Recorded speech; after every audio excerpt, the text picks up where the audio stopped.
From the Oakland Hills to Jack London Square, the Port of Oakland to the Coliseum, KTVU presents Talk of the Town, an engaging conversation about the people and issues important to Oakland. Hello, I'm Dave Clark, and welcome to Talk of the Town. It's a pleasure to be here with the Fire Chief for the City of Oakland, Fire Chief Reginald Freeman. Thank you for being here. Oh, thank you so much for having me, sir. It's my honor. And you look better in person. No, it is great to see you, Chief. And you and I know how I really was eager to meet you, to talk to you, congratulate you. Not only are you the Fire Chief, but you have a PhD now. I can say it in person. Congratulations. Thank you so much. Thank you so much. Tell me about that feeling and having that and what it means to you.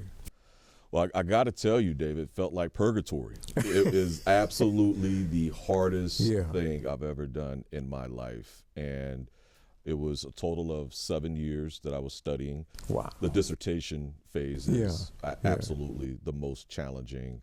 But now that I am done, it is very, very, very rewarding. It's a very rewarding feeling to be able to have that behind me and now help others accomplish their goal of obtaining their PhD.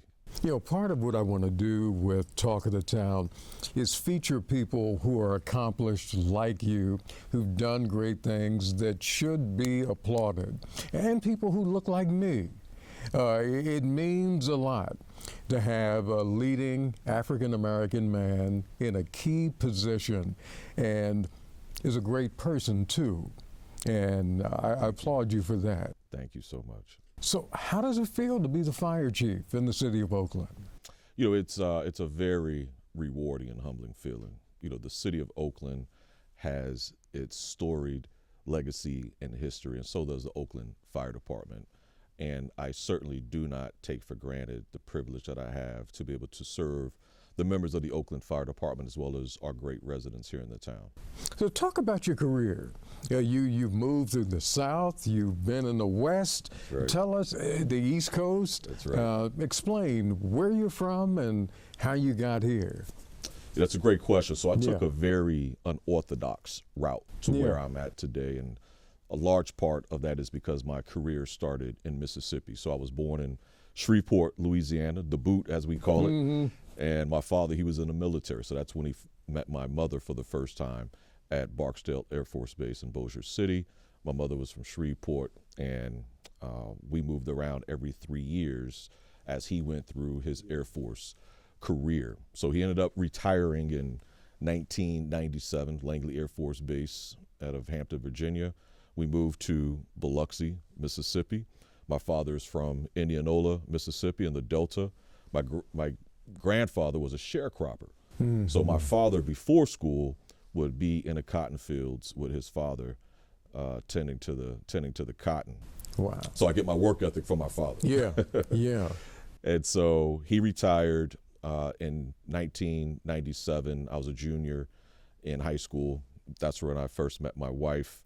A good friend of mine and mentor had told me back in 2000, hey, the fire department is looking for firefighters and they'd love to hire their first African-American firefighter. Are you interested? I said, yeah, absolutely. So went through the process and finished number one on the written exam, number one on the physical agility test, and ended up being hired. And, you know, that is when, I guess you could say, the most influential part of my career first took root, just because of the challenges that I had as the first and the only African-American firefighter in Mississippi. You're referring to racism? Department. So there was certainly extreme racism. So being called the N-word was commonplace. Hearing the N-word was commonplace. Having a noose in my locker, that actually happened. Glass in my bunker boots, which, you know, with our gear, we rolled down our pants. We have handles at the top of our boots, and so my gear was in my locker, and I picked it up, and I heard something. I looked, and it was glass. And so that was my experience as a firefighter in Mississippi. And this is in 2001 is when I first started, February. So this was not the 1950s. It was not. It sounds like it was, but it was in 2001. And so I left Mississippi. And I went to Iraq, and in Iraq I was civilian officer working for the Department of Defense. I was in Iraq for 4 years and learned a lot, grew up very fast because, you know, I was a chief officer in my late 20s, which is just unheard of in our profession. Wow. And so after leaving Iraq, then I became the fire chief for Lockheed Martin. And that was an extraordinary experience. I know I learned my business acumen from Lockheed Martin. And so I was chief at Air Force Plant 6 at Atlanta, Georgia. And then, of course, moved over to the Aeronautics Business Unit headquarters in Fort Worth, Texas, to where I had responsibility for all of the Lockheed Martin sites and even traveled internationally to help our strategic partners with fire protection for the F-35 and the F-22. And then after that, I was recruited by the city of Hartford, went to city of Hartford as their assistant chief. This is in Connecticut. This is Hartford, Connecticut. Yeah. Yes, sir. And definitely loved that experience in Hartford, and later on became the fire chief in Hartford. And thank goodness Oakland called, and my family and I are now here in Oakland, very much enjoying the town and everything that it has to offer. Now, how long have you been in Oakland and the fire chief? I've been the fire chief, the 31st fire chief of the city of Oakland for the past 15 months. And recently you announced the first black female fire marshal. That's right. Now tell me about her. Well, you know, it's interesting that we still have to say the first, right, in 2022. But it's amazing what happens when you remove barriers and you have a ism-free work environment. Sexism, racism, genderism-free work environment. And so we removed those barriers in the Oakland Fire Department and the city of Oakland under the leadership of Mayor Schaaf and our city administrator, Ed Riskin. And just so happens, the best candidate was our very own Felicia Wanzo Bryan, and she is our first woman and first African-American woman to serve in that position. And we believe the first African-American woman in the state of California to be appointed as a fire marshal. Wow. That's amazing. Absolutely. How do you, in light of some of the things you've been through in Mississippi and other challenges, being the person at the top, how do you keep your head clear? How do you shake off things and stay focused? How do you do it? You know, for me, David, it's two things primarily. I listen more than I speak, because that's a key fundamental of leadership. And I also understand that human nature will always be human nature, and you can't take things personally. So for us in the fire department, you have persons in positions of authority. Me as a highest ranking member of the Oakland Fire Department, I understand that, of course, I have deputy chiefs, assistant chiefs, battalion chiefs, captains, and lieutenants. However, my job is to serve them, to make sure they're successful, down to the newest member of the organization, the newest firefighter. So in essence, you invert the organizational chart to where the firefighters don't work for the fire chief works for the firefighter, and we call that servant leadership. And that is something that we practice, I personally practice as a student of leadership, and that helps keep everything in perspective. That's really interesting. Talk about diversity at this point within the Oakland Fire Department. The most diverse fire departments in the United States. And not only are we diverse, but we also have 19% of our roughly 500 members live in the city of Oakland. The police department, 4% of their personnel live in the city of Oakland. So we're very proud of the fact, and that number we want to be higher. And we get to that point by hiring Oakland residents to become Oakland firefighters. So for anyone viewing the show, if you're interested in becoming an Oakland firefighter, please let us know. We'll be more than happy to assist you. But our Asian demographic within the Oakland Fire Department is one of the highest in the country at 14%. Really? African American representation in the fire department is roughly 22%, and our Latinx representation is very high, also at roughly 29%. Wow, that's incredible. Is your job easy? If you stay focused, it could be a lot easier than if you were not focused. There are certainly challenges that are out of my control, and That's one way for me to stay focused and on a straight line on what I have to do as a chief of the department. But you have your circle of control and sphere of influence.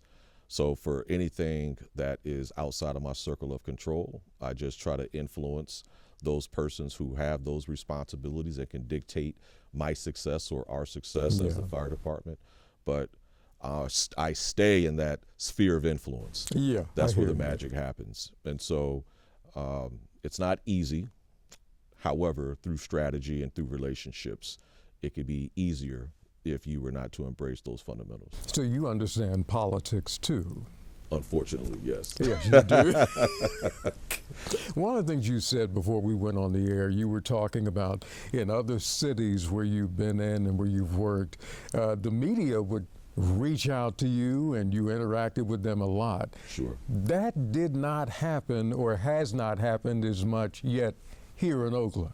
No, you were the first, and, and I'm very, very grateful for you reaching out. And again, that's just me trying to understand the dynamics of our environment here in the town, and that gives me an opportunity to continue to uplift our members, whether it be through this means or through social media, which I'm very active in talking about the great things that our members do day in and day out.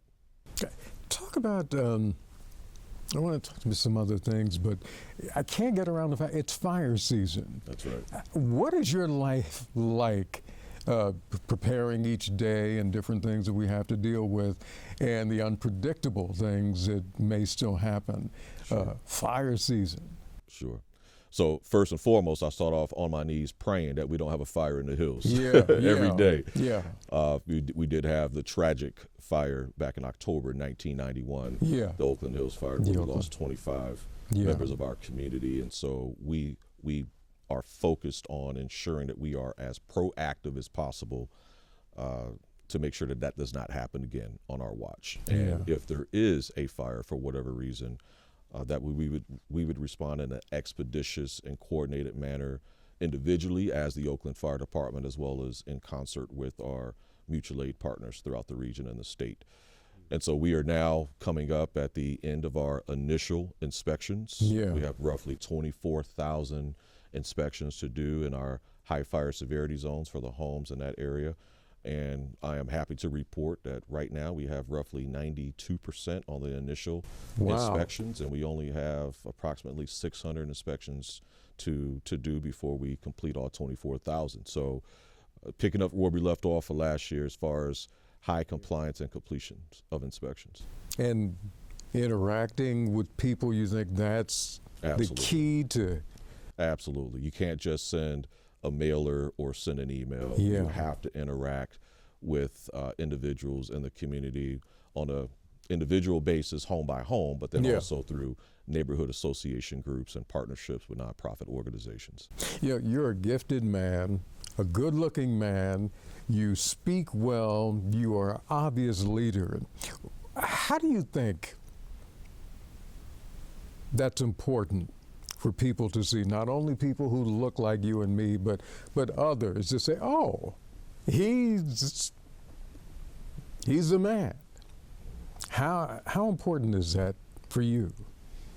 I'm very active in the community, David, because I want our young people, and especially those who do not have opportunities to wear this uniform in comparison to others, our young African-American boys and girls, to be able to see me in their neighborhood, at their school, at their event, because I come from a mindset, if they can see me, they can be me.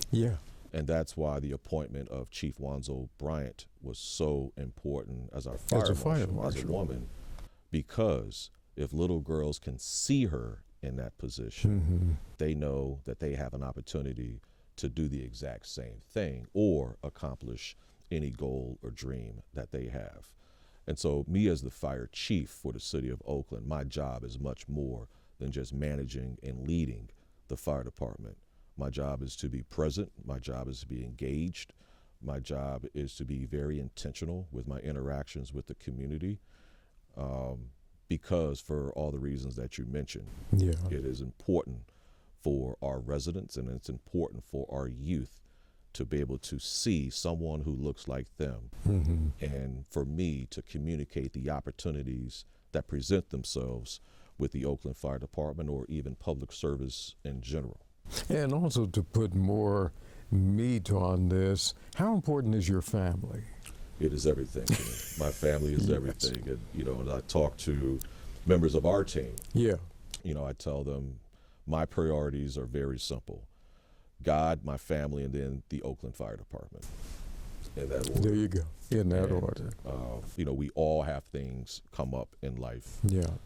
Whether it be a parent that's ill or a child that has a very significant sporting event, that's important to them and the family. And so we tell everyone all the time, make sure that your family knows that they are a priority. That work that you have, it will be there. So if you need to take a few hours off to take care of family, you need to take care of family.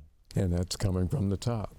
It's coming from the top. Chief, looking ahead, what else do you really want to do within the Oakland Fire Department and beyond? It's a great question. And, one thing that's important to me is that people understand where we're at, but more importantly, where we are trying to go. And it's not where Chief Freeman wants to take the organization, it's where we want to go as a team. And I made a post, I think it was yesterday, celebrating two of our civilian personnel's 20-year anniversaries with the city of Oakland, Ms. Pauline Fang and Esther Frazier. And on the post, I put, we don't have employees or subordinates in the Oakland Fire Department. We have either team or family members in the Oakland Fire Department. And so that vision, that culture, it is driven from the top of the organization, but it has to be embraced by everyone. And you get that buy-in through empowering members of the team to be part of that process. And so we just recently became a Insurance Services Office Class 1 organization, which means that our business owners, property owners in the city, their insurance premiums may go down because we went from a Class 2 to a Class 1. The best rating you can have is a 1, the worst is a 10. And there are literally just a handful of departments in the United States that have that Class 1 designation. And this past January, we just earned it. Bravo. Yes, yeah. Bravo. Members of the team worked extremely hard on that. And so now the next piece of the puzzle that we're trying to fit is international accreditation. And we just started that process, which is a 3-step process. It starts with a 5-year community-driven strategic plan, followed by a standards of response cover document, which looks at everything that we do and how we do it to ensure that we have the appropriate number of firehouses that are strategically located. We have the right number of personnel, the right number of apparatus, whether it be engines, ladder trucks, and heavy rescue. And that's the second piece. And the last piece is a self-assessment manual to where we have to meet roughly 285 different criterion, and it's presented in a manual which captures everything of what we do in the Oakland Fire Department. Then a third party will come in and do a site assessment from outside, and they'll say, okay, yes, you all are now internationally accredited, or you're close, but we want you to address these few items. And so we're looking forward to going through that process. So that is something that I presented to the membership as a strategic goal and explained the why, and they have embraced it, and we've started on that journey. So that would be, from a visionary standpoint, that would be what I have presented most recently, and the team has embraced. You've blessed us being here, and I mean that sincerely, Chief. What you've done already, what you plan to do, and the image you have brought to the fire department, to the public. I'm just going to claim great things on credit before it happens. Personally, your family, and otherwise, but with the fire department. Chief Reginald Freeman of the Oakland Fire Department, thank you for taking the time to be here. It's a pleasure. You won't be a stranger We know how to communicate, and just keep doing great things. Thank you so much. Keep doing great things. And this is, should I call you Dr. Freeman? My friends call me Reggie. Reggie, thank you for being here. Thank you. Very proud. Thank you so much. And thank you for being here. We'll see you next time on Talk of the Town.